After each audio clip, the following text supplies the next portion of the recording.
가족들과 우리는 이제 함신부님 계시는 응암성당에 시신을 모시고 가서 연결미사 드려야 되겠다. 경찰들은 못 간다. 그리고 이제 싸우는 과정에서 지금 문정현 신부가 다리를 절고 있는데요. 그 다리 전 것이 그때 그 현장에서 다친 다리입니다. 버스 밑으로 들어가셨죠? 버스 앞에, 아니 버스가 아니죠. 앰뷸런스 밑에.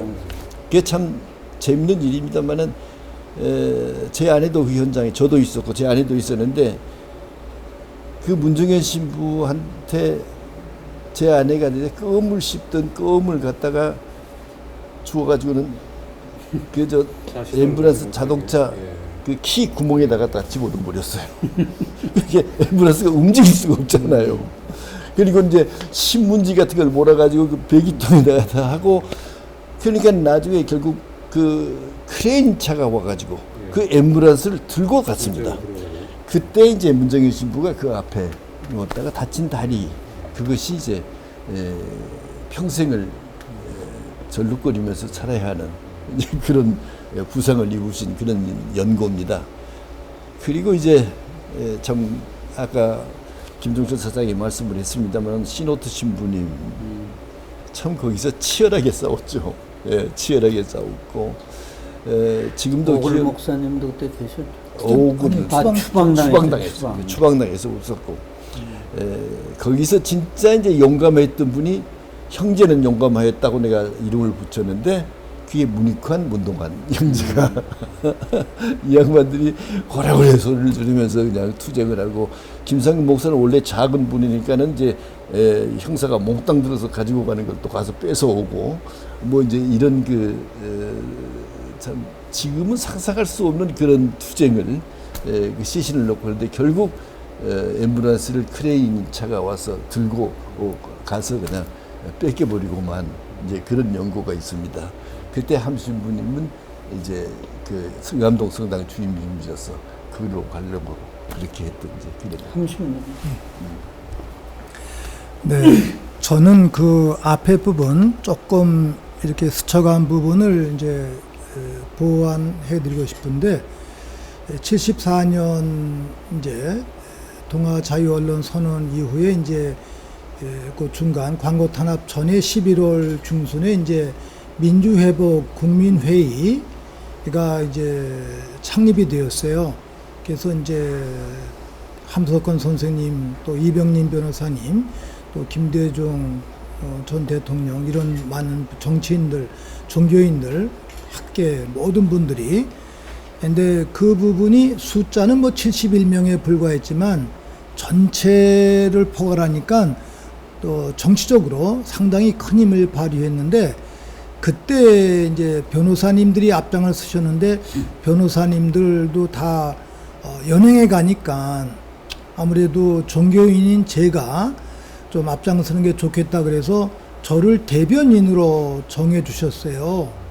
그래서 저는 뭐 사실 세상을 잘 모르는데 변호사님들이 이제 준비해 준 대로 가서 문건을 읽고 발표를 했었는데 그때 이제 기자회견을 하는 자리에는 늘 기자들이 함께 오는데 저희들은 뭐 늘 기자회견 하는데 민주회복 국민회의 대변인 자격으로서 또는 정의구현 사재단의 일원으로서 기자회견 할 때 그 중부경찰서의 그 기자들 또는 뭐 종로의 기자들이 함께 모이는데 그 기자들에게는 대표가 있어요. 간사라고 이렇게 부르더라고 그분들은. 그분 중에 한 분이 오시더니 기자회견 할 때 여기 중앙정보부원들이 항상 들어오니까 그걸 쫓아내고서 기자회견을 하려는 거예요. 우리가 어떻게 알 수 있냐 그랬더니 자기들이 눈짓으로 표시할 테니까 쫓아내려는 거예요. 그분들은 맨 앞에 앉아요. 그런데 보통 정보부 사람들은 맨 뒤에 앉습니다, 이제. 근데 그분들은 기자증을 KBS나 또는 뭐 다른 이제 서울신문 그 당시에 서울신문 그 증명서를 가지고 있는 거예요. 저희들이 이렇게 기자회견하기 전에 확인했어요. 어느 언론사에서 오셨냐고. 그러면 눈치껏 맨 뒤에 가서 어디 어느 신문사요? KBS. 쫓아냈어요, 그냥. 쫓아내고 당신은 동아일보 갖다 베껴서 뭐 쓰셔 보도하셔. 그 당시는 동아일보가 정말 우리들의 정말 뭐라 그러냐 표본이었으니까 기자였으니까 또 당신 어디서 왔어? 서울신문이요. 당신도 나가셔. 기자를 쫓아내고서 했어요. 기자들 중앙정보부원 즉 맞아 기관원을 쫓아내고 기자회견한 건 저희들 뿐이에요. 그것도 물론 언론인들이 그렇게 가르쳐 주셨기 때문에 그런 일을 했는데 그때 그 젊은 기자들 저희 같은 또래인데 이분들이 그 의지를 갖는 거예요. 이게 언론 자유를 위한 투쟁이구나. 그래서 기자회견할 때 그냥 안 했어요. 한 5분 동안 기다리다가 혹시 기관원들 중앙정보부원들 다 나가십시오. 물론 5분 뒤에 그분들이 다 그 문서를 다 파악합니다.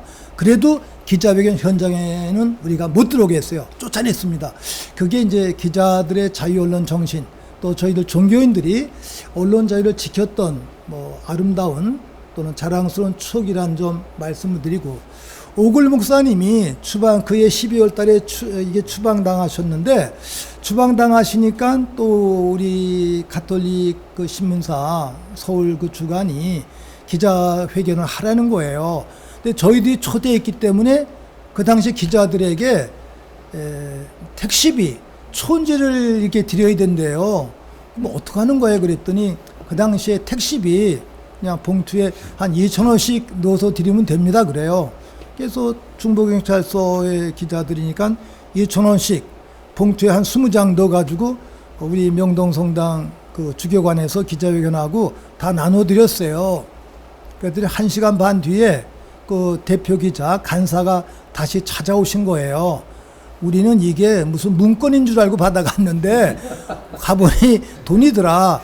신부님, 우리 다른 데서 돈 많이 벌으니까 신부님들은 돈 안 줘도 돼요. 이 돈 가지고 더 싸우세요. 이러는 거예요. 그 봉투를 도로 받으면서 동지감을 또 느낀 거예요. 기자들이 우리들에게 촌지받는 걸 원하지 않는구나. 신부님들은 독재 정권과 와서 싸우십시오. 이랬어요. 이런 그 순수한 그 70년대 그 기자들의 열정, 그거를 오늘의 후배 그 기자들, 특히 이제 조선일보, KBS, 경향신문, 또 집권 경향신문은 조금 좋아졌습니다만 옛날에는 앞잡이였습니다. 이제 MBC 이런 썩은 언론들 정말 반성했으면 참 좋겠다. 제가 언론인들 모임 때마다 늘 제 작은 체험을 말씀드렸거든요. 이게 언론에 관한 이야기이기 때문에 제가 이 에피소드 좀 이렇게 말씀을 드리고 싶었습니다. 이제 광고 탄압 때예요. 저희들도 엄두가 안 났었는데 동아일보 기자들께서 김수환 추기경을 만나보면 좋겠다고 그래서 만나게 해드렸어요. 뭐 김수환 추기경님도 속수무책이죠. 저희들이 힘이 없으니까 어떻게 하나 교우들에게 호소하고 또 광고에 참여하면서 도와드리고, 또 명동에서 미사할 때 동아일보 기자도 오셔서 호소문도 같이 외치시고, 또 야외에서 혹시 호소문할 때 시대의 목소리 동아일보 기자들이 와서 외치셨는데, 저희들이 감동받은 내용들은 이런 거였어요. 그 당시에 그 황새가 있었는데 그 황새가 막 이렇게 다리가 조금 다쳐서 찔뚝찔뚝거린다는 거예요. 이게 그냥 신문마다 크게 나는 거예요, 사진에. 그러니까 동아일보나 그 기자들이 외침이, 아니 황새도 귀중하고 중요하지만 황새 다리에 부러진 거는 신문에 그렇게 크게 나면서 학생들, 시민들, 민주화를 위해서 외친 사람들 죽어가도 어떻게 신문에 보도도 하지 않느냐. 이거 기자로서 너무나 부끄럽다. 이렇게 기자들이 양심 고백, 자기 성찰하는 거예요. 기자들의 자기들의 진솔한 그 성찰과 고백, 이게 저희들에게 또 감동을 주었습니다. 이제 정말 기자가 되겠다고 했던 그 초심, 이거를 잃지 않고 기자가 되어야 되고 발로 뛰어야 되는데, 오늘 기자회견 하면은요, 오늘 기자들은 갖다 주는 문서만 보고서 베끼는 거예요. 뛰어다니진 않아요. 그래서 오늘의 기자들, 70년대 독재 정권과 싸웠던 그 기자들과 같이 현장 속에서 뛰어가는 그런 기자들이 되었으면 참 좋겠다라는 말씀 저도 다시 회고하면서 호소해드리고 싶은 것이죠, 이제. 근데 그때 이제 동아일보 아까 나온 서건서 기자, 그분도 제가 문화부에 가서 뵙고, 그 당시 이부영 선생님, 또 그 당시에 문화부 기자인데 가서 뵈고, 제가 문화부도 가보고, 인쇄실도 가보고 구경을 많이 했어요. 그 언론사 견학을 많이 한 셈인데, 이분들이 12월 31일, 그 당시엔 8면 신문이었는데, 8면 전면 광고를 우리 보고 채우라는 거예요. 그거 어떻게 채워요? 그랬더니 그해 7월부터 발표했던 모든 성명서, 신문에 하나도 나지 않았던 성명서 전문을 요약하기로 했어요. 그 유신헌법 철폐하라는 것은 절대로 신문에 날 수가 없는데 그런 내용들. 그래서 우리 사재단이 발표했던 모든 성명서를 요약을 해가지고 암흑소구 횃불이라는 제목 속에서 8면 전체에 냈습니다. 이제 이거에서 그 12월 31일자, 74년 12월 31일자 전면 그 광고를 꼭 찍어서 다큐멘터리에서 보도해 주시면 좋겠습니다. 거기에서 이제 전체를 다 보도를 했는데 그거를 아마 12월 28일부터 작업을 했어요. 저보고 이부영 기자, 서건서 기자가 데리고 막 인쇄소까지 가시는 거예요. 그러더니 먼저 신문을 뽑아주더라고요. 그 일본말로 뭐라고 그러는데 하나 잊어버렸어요. 먼저 뽑아주는 신문. 대장, 물대장. 뭘 뽑아줘요. 이틀 전에. 그걸 들고 김수환 추기경님한테 갔어요. 이게 12월 30일자에 나옵니다. 그러더니 추기경님이 이렇게 보시더니 이게 어떻게 나가? 못 나가네, 이 사람아. 아니, 기자들이 나간다고 그랬어요. 이 사람아, 기자 말은 믿나? 이러는 거예요. 저는 기자들을 믿을 만한데, 그리고 김수환 추기경님은 언론사 사장까지 한 분이니까 시대를 너무 잘 아니까, 야, 이 사람아, 자네 그렇게 순진한가? 이거 못 나가. 근데 12월 31일자에 나온 거예요. 그게 나가서 보십시오. 나왔습니다. 내가 이러고 이제 자랑했던 그러한 기억이 있는데 그 신문이 났을 때 윤영중 신부님, 그 당시 민주예보 국민회의의 상임대표셨어요. 은퇴하신 신부님인데 그 전면을 오셔서 당신 방에다 딱 붙여놓으신 거예요. 그 1974년 12월 31일자 8면의 전면 광고, 그게 동아일보사 변질되기 전에 동아일보사의 아름다운 자랑이고 저희들의 자랑이고 광고 문학에 있어서 또 좀 금자탑이라고 할 수 있는 그러한 내용 또 상기하고 싶습니다. 그런데 그때 그 광고료는 저희들이 지불했어요. 그리고 1월 4일자 그때 1, 2, 3일을 쉬었습니다. 1월 4일자가 75년 새해 첫날 신문인데 일단에 또 오명 광고를 또 5당 광고를 또 내려는 거예요. 기자들이. 우리 돈도 없는데. 이거 돈 없는데, 내십시오. 그래서 헐소시 또 일단, 일면에 5단 광고를 우리가 냈어요. 전면 광고. 냈더니 나중에 그 기자들이 이건 안 내도 돼요. 그러는 거예요. 돈을 내지 말래요. 이 동아일보가 지금 변질되고 있으니까 그 돈은 띄워 잡수세요. 그래서 그 돈을 안 냈어요, 우리가. 그런 기억. 그리고 그 뒤에 이제 민주예보 국민회의 대표들하고 김삼만 사장 찾아가가지고 막 도덕적으로 호소도 하고 또 압력도 가하면서 이 동아일보가 기자들을 지키시고 동아일보를 지키는 게 민주주의와 한국 민주주의 역사를 지키는 겁니다. 호소를 했는데 결국 김삼만 사장이 박정희에게 무릎을 꿇고 우리 동아일보 존경하는 사랑하는 기자들을 3월 17일에 쫓겨나시는 바람에 아픈 역사가 있었습니다.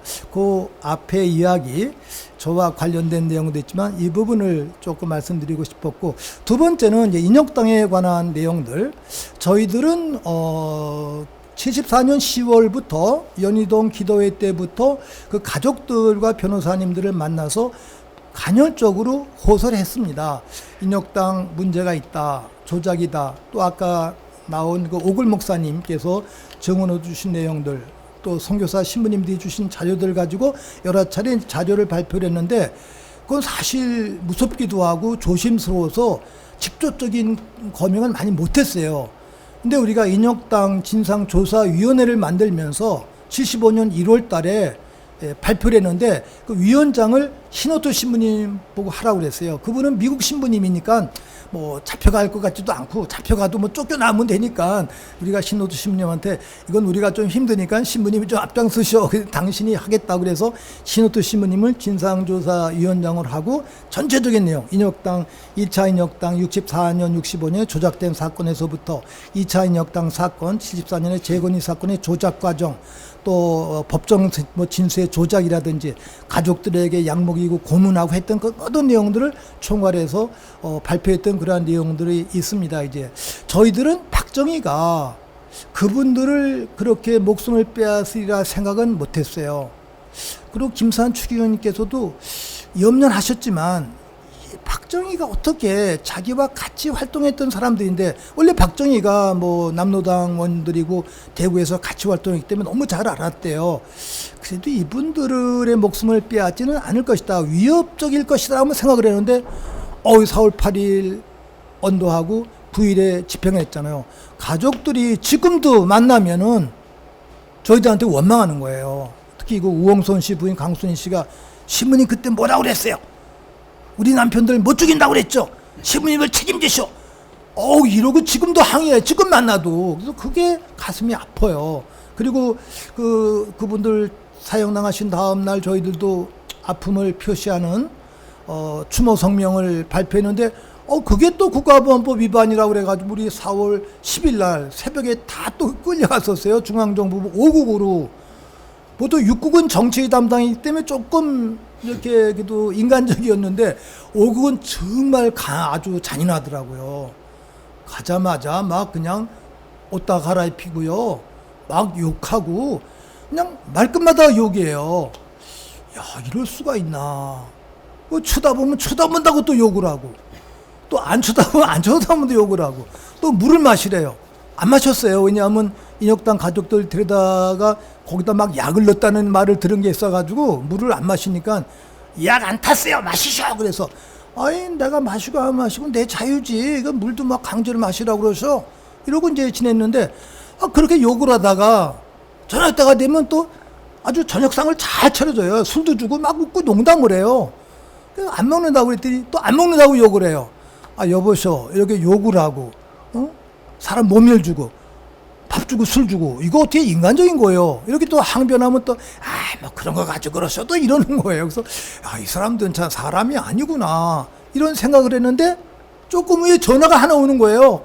그 집에서 전화를 딱 받더니 네네 뭐 그러더니 자기 부인인가 봐요. 여보 바꾸라 하더니 어머니 잘 계셔? 건강하셔? 아이 학교 잘 다녀왔어? 뭐 공부 이렇게 대화를 하더라고요. 참 조금 전엔 동물 같은 언어를 주고받던 분이 자기 아내와 대화할 때는 그런 친근한 대화를 나누는 거예요. 너무 신기해요. 끝난 다음에 다 끝나고 나오면 무슨 각서를 쓰잖아요. 각서를 쓰라고 그러길래 우리는 각서 못 쓴다. 뭘 하나 써야 나간대요. 그럼 소감은 쓸 수 있다. 소감도 좋습니다. 제목을 소감. 그리고 썼어요, 제가. 그동안에 너무 심하게 여기 조사받은 거 가슴이 좀 아프다. 이런 얘기 쓰고 나서 어제 저녁에 한 수사관이 집에서 이런 전화가 왔는데 부인과 나눈 대사는 너무 좀 아름다운 가장, 남편, 아들의 모습이었다. 그런 인간적인 모습을 수사관들이 항상 지니면 좋겠다. 여기 끌려오신 분들, 옆에서 고문받는 분들 다 그분들에게도 어머니가 계시고 또 아내가 있고 또 자녀가 있다. 여러분과 똑같은 인간적인 그러한 대화를 나누어라. 이렇게 이제 제가 소감을 썼더니 이 사람들이 뜻대로 해야 해요. 근데 뭘 안 쓰면 안 나간다니까 좀 언짢으면서도 그걸 받아놓고 저희들을 내보냈어요. 내보내고 나서 기자들은 또 저희들한테 와서 막 고문당했냐고 이제 그러니 밤잠을 못 자거나 모욕당한 것도 큰 고문이지만 그런 건 고문의 범주에 안 들어가는 거예요. 뭐 물고문 당하고 정기보고 고문 당하고 이래야지 고문이지. 그래서 물리적인 고문은 안 당했습니다. 이렇게 얘기를 했더니 기자들이 저놈도 하도 고문을 당해가지고 무서워서 고문 당했는데도 안 당한다고 그런다고 이러는 거예요. 이렇게 불신의 사회에 저희들이 살았었습니다. 이제 그 다음에 정보부에 끌려갔을 때 제가 그렇게 대답했어요. 여러분들, 내가 만일 그때 물리적인 고문을 안 당했기 때문에 안 당했다고 그래서 내 말을 믿었지. 그날 나가서 나 고문 당했다 그러면 기자들은 내 말을 믿었었다. 그러나 나는 안 당한 고문을 내가 당했다 그러진 않았다. 이러한 실리를 줄 수 있는 수사, 대화를 했으면 참 좋겠다 하면서 이제 수사관들하고 대화 나누었던 그런 기억이 있는데, 우리 동아투이 기자들 또 그 외 많은 기자들 수사 과정 속에서 자유 언론을 지키기 위해서 아마 같은 고난을 받았었다는 것 늘 기억을 하면서 언론인들의 그 아름다운 정직한 그러한 삶의 자세 함께 기리고 싶은 겁니다. 이제.